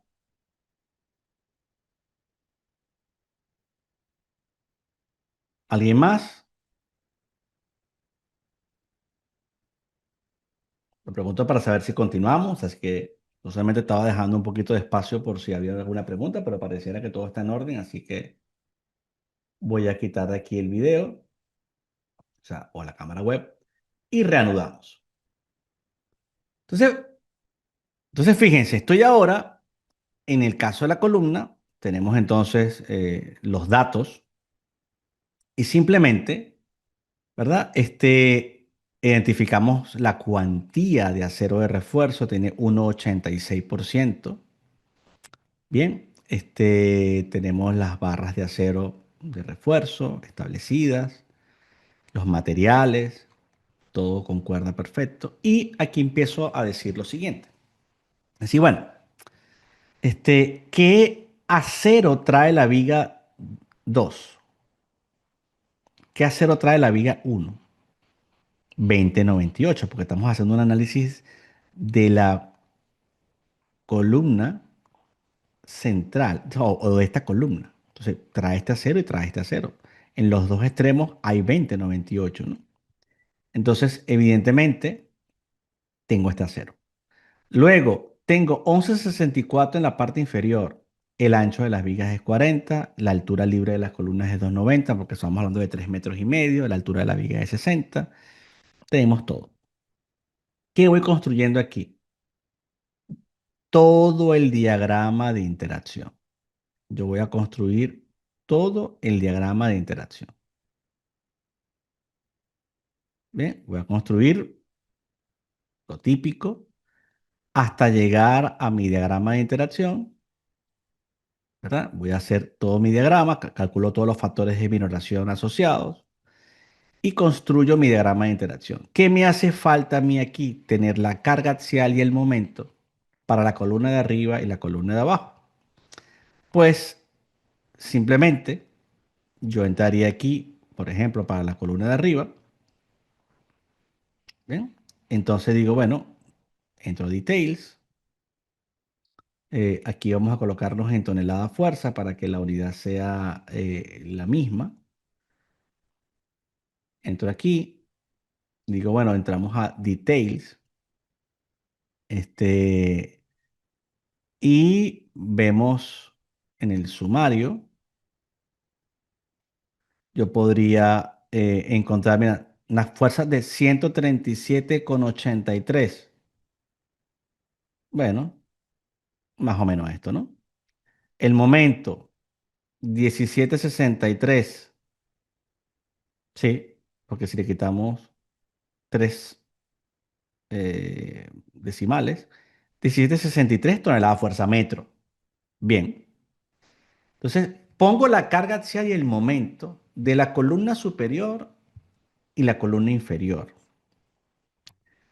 Obviamente, yo de esa columna tengo el diagrama de interacción, ¿no? Yo tengo ese diagrama de interacción, yo puedo ver el diagrama de interacción, incluyendo el phi, excluyendo el phi, lo que sea, y puedo saber que los puntos están dentro,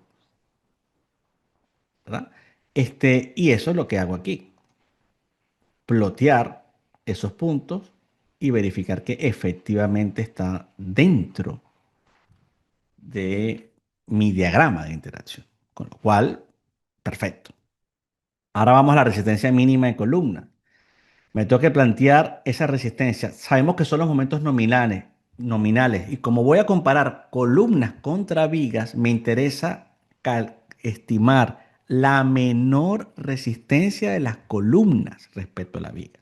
Como la resistencia a flexión de la columna depende de su nivel de carga axial, tengo que buscar el nivel de carga axial que produce la menor resistencia. Entonces vengo para acá, tengo mis aceros de las vigas y yo sé que la viga 1 tiene 20,98 a nivel superior, tiene la viga inferior 2 11,64. Entonces los momentos se calculan a partir de esos aceros y hay una sumatoria de momentos en vigas. ¿Bien? Eso es para el caso de momentos nominales de las vigas en sentido antihorario. Luego lo hago en sentido horario. Debería ser igual porque es simétrico. Con lo cual concluyo que la sumatoria resistencia de las vigas es 70,02. Y luego, aquí vamos a ver el ejercicio, tengo que chequear en función a las cargas axiales la resistencia cortando el diagrama de interacción para sacar de allí los valores de momento, sumar los valores de momento y hacer la relación de columna fuerte, viga débil.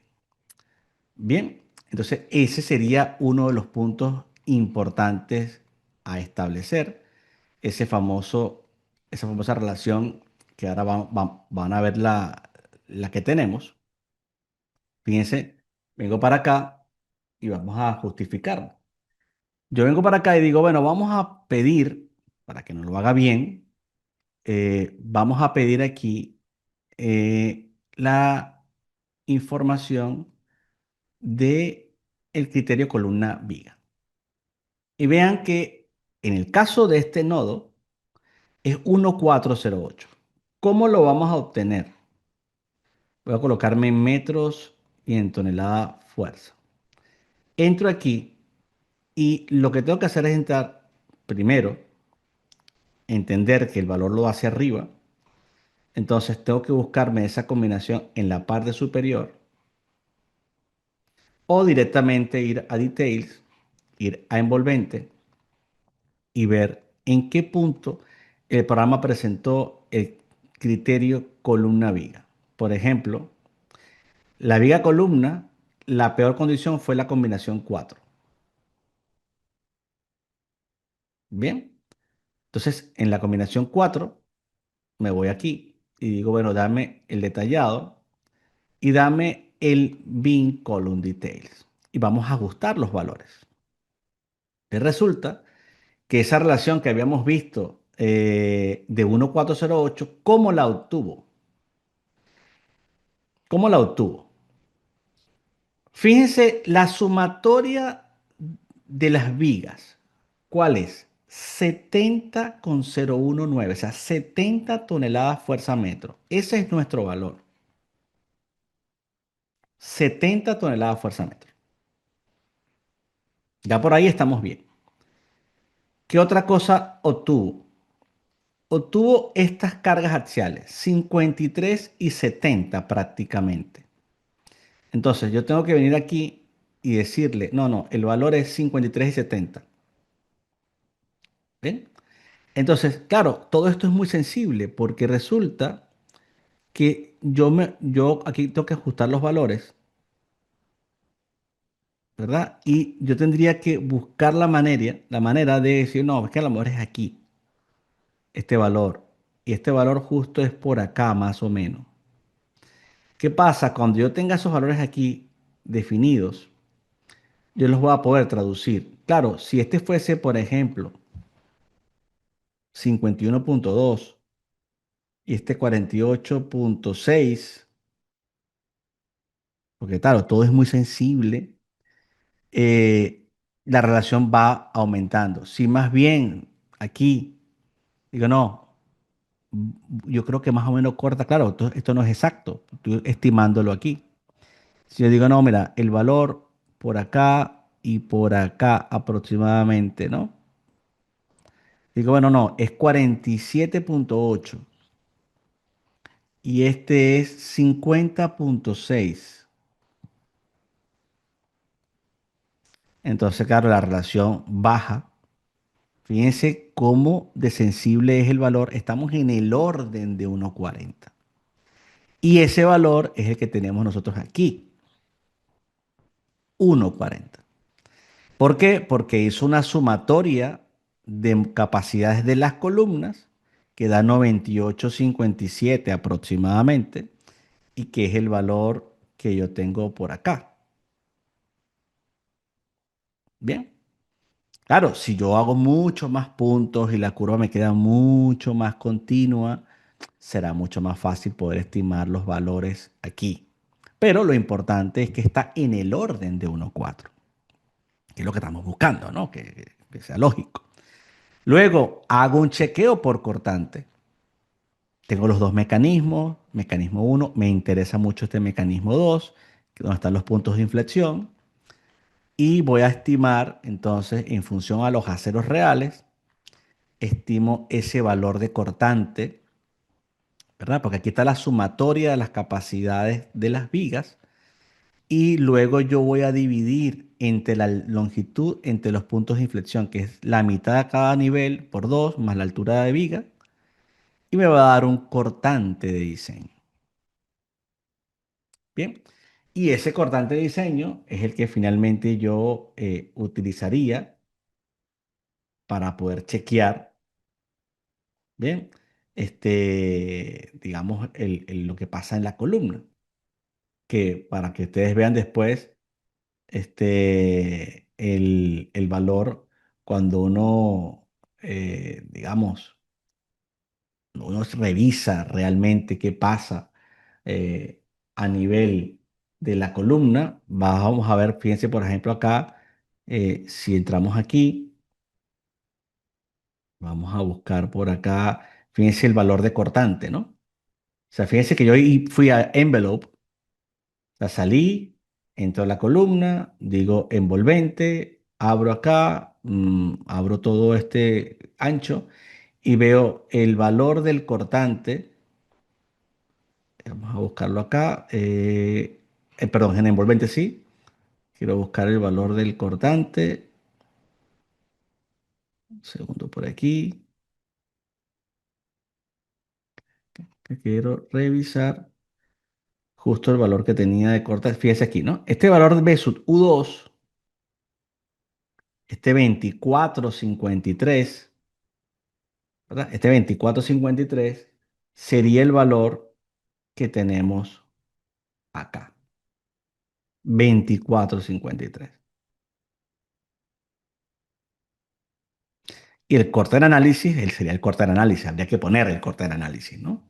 Ese corte de análisis obviamente dependería, tendríamos que obtenerlo. Por ejemplo, cuando se hacen análisis, ya tú puedes buscar para la combinación de carga, que ahí sí sería, por ejemplo, shear details. Entonces sería muy fácil buscar ese corte B sub U que podría formarse en el elemento, ¿no? Que también pudiéramos verlo por la combinación de carga. Entonces siempre hay un valor de cortante que proviene de nuestro análisis, porque teóricamente podría ser mayor. No, no es típico, pero podría ser mayor.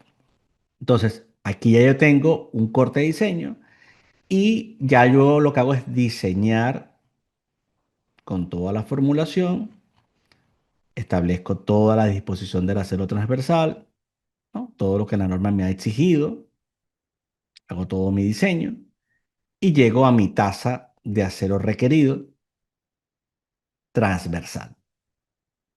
Ya con esto, ya yo puedo estar tranquilo porque resulta que con esa tasa yo digo, bueno, ya sé qué acero debería disponer. Bien, que insisto, no es algo fácil, pero bueno, por lo menos se puede hacer sin ningún problema. Aquí estamos tratando de comparar para que ustedes vean cómo son los valores que se van haciendo, ¿no? Estamos hablando de 0,052 centímetros cuadrados por centímetro. Bien, y fíjense el valor que da el programa. 0,0554. ¿Cómo lo sé? Entro aquí, información del diseño, Sheen Reinforcing. Entro acá, aquí entro y busco ese valor más alto a nivel del cortante. Vamos a buscarlo aquí. Sí, por aquí está el 554. Y entro a Details y vería el Shear Detail, el ancho y vería toda la información. ¿Sí? Y con toda esta información se demuestra que llegó a la misma tasa. Y por supuesto, establezco las separaciones respectivas, todo lo que me dice la norma, establezco mi detalle, hago mi chequeo de confinamiento, todo. Y luego llego a los nudos. ¿Qué pasa con los nudos? Muy sencillo. Ya yo sé el acero que viene en las vigas. Ya habíamos visto que la tracción depende del acero, que la compresión es igual a la tracción. Por lo tanto, si yo tengo el acero superior de la viga uno, inferior de la viga uno, perdón, de la viga 2, y luego inferior de la viga uno y superior de la viga 2, puedo calcular siempre quién es T, quién es C. El cortante ya lo calculé, hago la demanda y me queda esta demanda. Esta demanda es 146,72, ¿no? Aproximadamente. Y luego la capacidad. Resulta que se trata de una columna continua. Sí. ¿Se trata de una viga continua? Sí. ¿Hay vigas transversales? No. Entonces voy a tener que trabajar con el 1,3 lambda raíz de F' C por A sub J. ¿Es continua? Sí, es continua. ¿Es continua la viga? Sí. ¿Está confinado? No.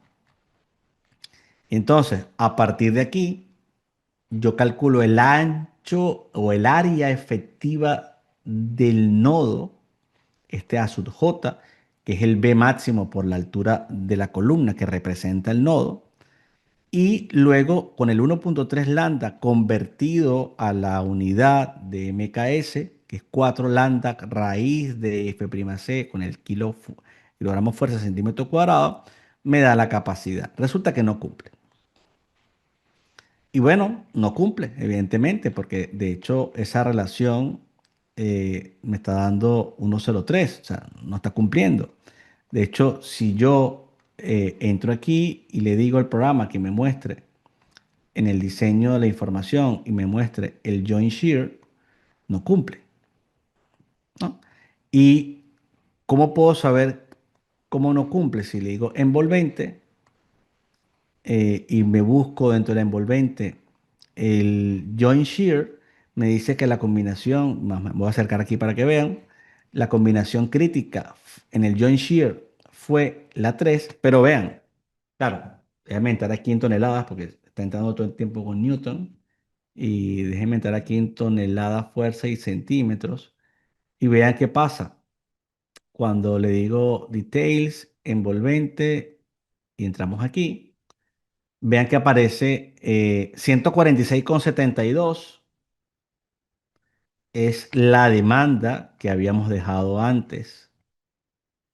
146,72 y luego la capacidad establecida. Al tener esa relación, el programa entonces manifiesta que no cumple. Bien, siempre hay una pequeña variación del cortante, es porque el programa hace una conversión de una fórmula hacia la otra y no exactamente el valor de 4 lambda, pero es muy parecido. Ahora, quiero ver este en detalle. Me voy a la combinación, me voy a Join Shear, a la combinación 3, pero me voy aquí en la parte superior, Details, me voy Join Shear y aquí lo vería con más detalle y vería qué pasa. O sea, aquí me daría todo, me daría todo el chequeo del corte en la junta. De hecho, aparece, por ejemplo, T, C, C más T. Fíjense que el C más T es 171,25. Aquí bastaría simplemente con decirle al programa o preguntarle, en este caso a la hoja de cálculo, quién es C más T. Si yo sumara solamente este valor y pusiera tonelada fuerza, 171,25, que es exactamente lo que tenemos aquí. Entonces, queda súper demostrado que todos los chequeos los hace el programa. ¿Cuál es el problema? A nivel de despiece, yo le puedo decir al programa que me haga el update de las vigas, por ejemplo, del nivel 1, y yo puedo ver entonces la viga, ese despiece. Puedo ver grupos de vigas, pero obviamente su nivel de detallado no es el mejor. Está bien, pero podría ser mejor, ¿no? Segundo por acá.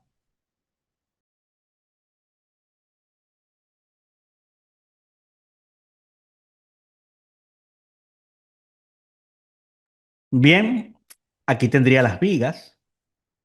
También podría tener las columnas. Fíjense cómo se ven las columnas.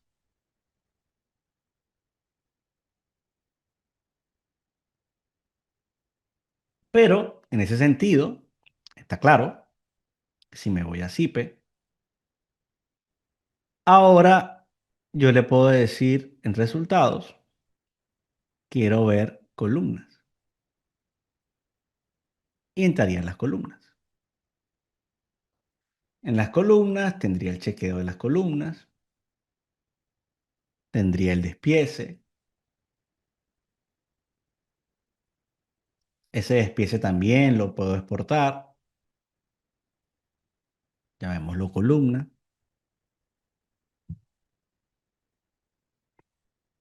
Me lo llevo, lo abro en el escritorio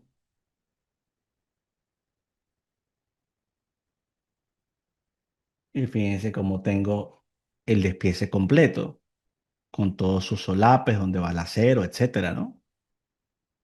Aquí porque trabajé con 5 barras, pero perfectamente lo pudiera ajustar a 4 barras. De hecho, es un ejercicio bastante habitual. Puedo ver la vista 3D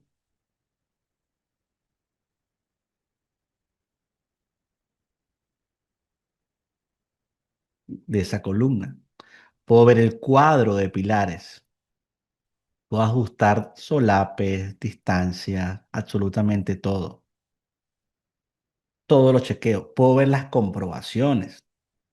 Fíjense que hay una comprobación que no se cumple, ¿no? Entonces, esto porque también tengo que darle más capacidad a la columna, porque aquí estaba general, ¿no? Pero aquí estaría todo el chequeo. Bueno, por ejemplo, resistencia mínima flexión, un poquito más arriba. Puedo ver la altura, la armadura mínima y máxima, todos los chequeos que me da en este caso SIPE. Y en el caso del nudo, el programa en resultados, aquí tienen los nudos de hormigón y se puede consultar, por ejemplo, que este no cumple, hacer chequeo, o este sí cumple, hace el chequeo.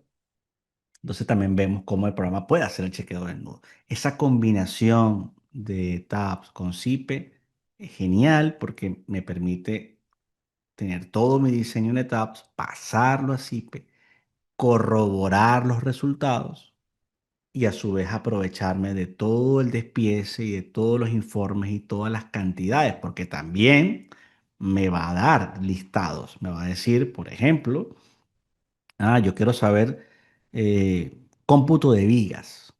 Bueno, me va a decir cuánto volumen de concreto tiene, acero de refuerzo, de 3 octavos, de media, de 5 octavos, todo. Me va a dar áreas, me va a dar cantidades de obra, me va a dar cuantías de obra, cosa que se agradece muchísimo cuando uno hace proyectos. Entonces, hay muchísima información que se optimiza entre una cosa y la otra. Y bueno, es parte de lo que he querido irles mostrando, por supuesto, a ustedes hoy. Y fíjense cómo al final se logra ver un diseño que además aprovecho aquí, por ejemplo, si yo tuviese que cambiar en el resultado una columna, si quisiera imponerle a nivel de resultados, un segundo, vamos a subir de aquí de nivel. Si yo quisiera cambiar en el caso de la columna, esta columna en particular, me bastaría simplemente con entrar aquí. Perdón, primero decir aquí no, es que son 4 barras, número 7 octavos, y esta van a ser 4 barras, 7 octavos, esta va a ser 4 barras, 7 octavos, queda algo así.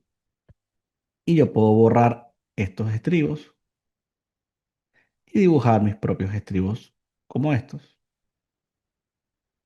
Y puedo decirle que actualice y cumple. Entonces yo puedo imponerle ese armado.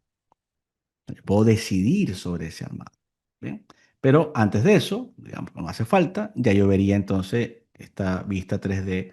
Y fíjense, nos dedicamos a un pórtico. Ahora imagínense esto trasladado a un problema mucho más grande, ¿verdad?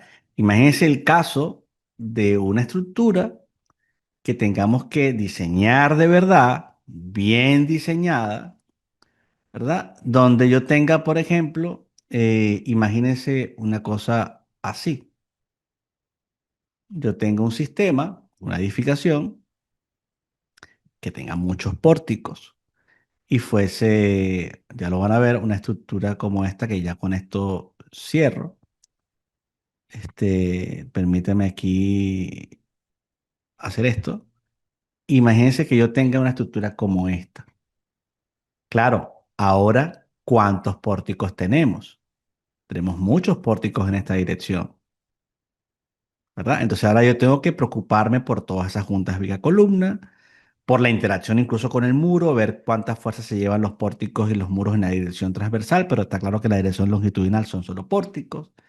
Entonces tengo que entrar en un sistema de verificación que necesito ya un armado mucho más complejo de todos los niveles, que esto es lo que hace difícil el desarrollo de proyectos de concreto armado bien hecho,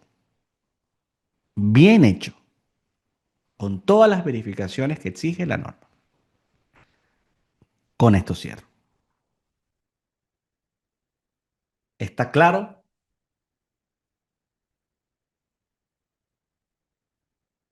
Vamos a ver. Cuando se combina un pórtico con un muro, ¿cómo se puede clasificar? Depende si los muros se llevan más del 75% entre un 75 y un 80% y los pórticos un 20 y 25%, se trata de un sistema combinado, ¿no? Si los muros ya se llevan un 90% o más, ya es un sistema de muros. Para el caso del cortante por capacidad en las vigas, se considera solo el acero AS y AS' para el BP. ¿Qué pasa con los aceros intermedios y los hay? Se desprecia, no se toma en cuenta. El diseño de marcos se tiene que tomar en cuenta la rigidez fuera del plano de las losas o sin tomar en cuenta la rigidez de la membrana. Depende de la norma.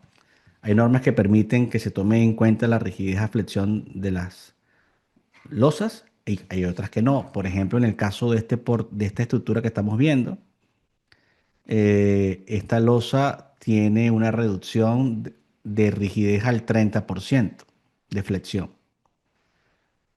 Entonces, depende, ¿no? Yo normalmente recomiendo trabajar como en un 20, 25, 30% de la rigidez a flexión, eh, porque evidentemente también la losa existirá, ¿no? Pero no, a lo mejor no con toda su inercia, ¿no? Entonces, depende de la norma y depende del criterio de cada quien. ¿Alguna otra alternativa para el detallado de acero que permite interacción con etapas?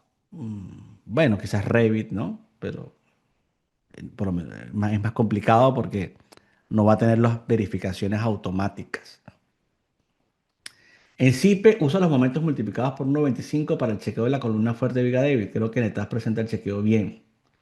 Bueno, habría que revisarlo, ¿no? Yo creo que debería hacerlo correctamente, pero bueno, siempre hay que revisar cualquier actualización de de estos programas que viven cambiando, ¿no? En todos estos chequeos en etapa se considera sección agrietada, depende de la norma. Hay normas que te exigen que la sección sea agrietada y hay normas que no. Entonces, si tu norma te exige que trabajes con lineal agrietada no solo para las derivas, sino para diseño, pues tendrás que hacer los chequeos con la sección agrietada. Hay normas que tienen esa condición y hay normas que no. Lo importante es que tú puedes agrietar la sección. ¿Es posible en un diseño de pórtico especial que por un tema dinámico la sección de columna del último piso requiera más acero, más de acero? Sí, porque tiene muy poca carga axial. Y si tiene muy poca carga axial, está muy cerca de la flexión pura y resiste menos flexión. Entonces se comporta como una viga. Entonces, es típico que te pida más acero en la última columna, porque le hace falta fuerza axial. En un diagrama de interacción como este, cuando vemos ese diagrama de interacción, que por cierto, en el caso, esto me faltaba decirle que en el caso de la ACI 318-2025 es lo mismo, prácticamente, no cambia prácticamente nada. Entonces simplemente aquí se agregó como un comentario de qué pasa. Lo que cambió era como el número de la tabla, pero realmente el proceso era prácticamente el mismo, ¿no? O sea, no cambiaba casi nada. Pero lo que me refiero es que cuando tú ves un diagrama de interacción, mientras menor sea la carga axial, menos resistencia resiste. De hecho, para cero resiste aquí como 36 por ahí. Pero si la carga fuese de 200 resiste 50 más de 58, 60. Entonces, en la medida que la carga axial sube y se acerca a la falla balanceada, más resiste flexión. Y eso es lo que le pasa a ingeniero José Núñez. Jordi Sosa, no es lo mejor, pero ¿qué pasa con el área de acero por corte de estribos cuando no se requiere tener muchos tipos de columna o vigas? Por ejemplo, solo dos o tres. ¿Qué aconseja para considerar una tasa para todas? Bueno, yo siempre trato de optimizar, obviamente. Trato de no cambiar demasiado. Si veo que puedo imponerle la mayor demanda a las demás vigas o buscar una forma de no tener tantas diferencias, lo hago, ¿no? Esa es parte de lo que siempre suelo hacer porque a nivel de obra lo agradecen muchísimo. Bien, bueno, digamos hasta acá. Creo que fue interesante. No sé, ya ustedes me lo comentarán por allí en la encuesta que siempre pasamos. Fíjense, toda la batalla que dio un pórtico, ¿no? Un simple pórtico. Ahora imagínense este problema trasladado a un caso real de un edificio de 10 niveles. O sea, diseñar no es algo trivial. Hacer uso de estos programas no es algo trivial. Los programas entregan resultados y debemos ser conscientes de lo que entregan. Por eso es que es tan complicado diseñar bien y por eso es que hay que formarse bien, o bien porque nos formemos autodidactamente, o bien porque nos guíe un grupo. Y nosotros con mucho gusto podemos hacerlo. Esto requiere horas, hojas de cálculo, modelos, normativas, presentaciones, estudios, bueno, tareas, proyectos. Esto requiere un proceso. para madurar toda esta información, que es lo que, bueno, nosotros les proponemos, ¿no? Humildemente, y que sepan que eso lo tienen aquí, que aquí están todas las especializaciones. Esto que vimos hoy se ve muchísimo en esta especialización, también se ve en la de análisis no lineal, porque tenemos que ver la parte del pushover, la parte de incursión en elástica, y que sepan que también hay un máster que combina esas dos especializaciones. La especialización de ingeniería estructural y la especialización de análisis no lineal, más el trabajo fin de máster, da pie a un máster completo en ingeniería estructural y adecuación sísmica de edificación, donde se ve, bueno, 15 meses, entre 15 y 16 meses de estudio. Esto requiere tiempo. Entonces, estamos para servirles. Por allí van a venir más webinars. Vamos a tener mañana la presentación del curso de Tecla. Luego el 25 de junio, miércoles, yo tendré un webinar de cómo definir correctamente el factor de reducción de respuesta sísmica R, pero vienen como 10 webinars en julio. Así que bueno, les agradezco a todos haber asistido y nos vemos en una próxima oportunidad.